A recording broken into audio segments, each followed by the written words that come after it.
करते हैं आहार शुद्धि की, कि हमें भोजन कैसा करना चाहिए। कहते हैं जैसा खाए अन्न वैसा हो मन। महाभारत की समाप्ति के बाद जब पितामह शेष सरसैया पर सो रहे थे, उस समय भगवान वासुदेव पांडवों और द्रौपदी सहित उनसे मिलने जाते हैं और भगवान श्री कृष्ण युधिष्ठिर से कहते हैं कि भीष्म पितामह से धर्म राजनीति की शिक्षा ग्रहण करो। तो उस समय द्रौपदी को हंसी आ जाती है। पूछने पर बताती है कि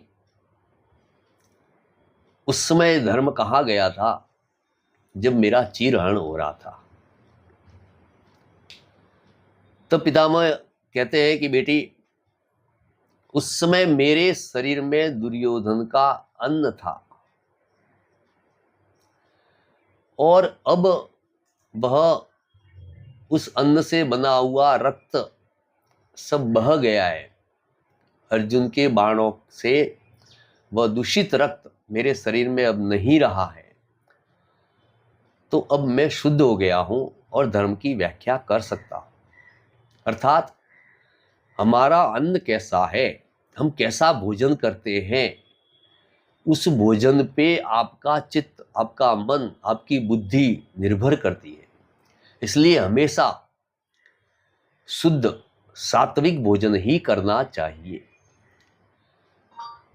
शास्त्र कहते हैं आहार शुद्धो सत्व शुद्धि सत्व शुद्धो ध्रुवा स्मृति स्मृति लंबे सर्व ग्रंथिनाम।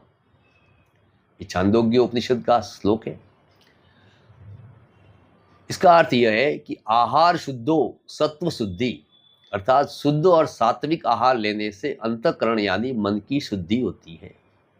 आगे लिखा है सत्व शुद्धो ध्रुवा स्मृति, मन शुद्ध होने पर स्मरण शक्ति, ईश्वर में या सत्य में निष्ठा और विवेक सुदृढ़ होती है। स्मृति लंबे सर्व ग्रंथि नाम विप्र मोक्षः, उस विवेक और स्मृति के जागृत होने से मनुष्य के हृदय की सभी ग्रंथियां अर्थात ज्ञान, संशय, मोहमाया की गांठें खुल जाती है और उसे मुक्ति की प्राप्ति होती है। इसलिए हमेशा हमें कैसा भोजन करना चाहिए ये अवश्य विचार करें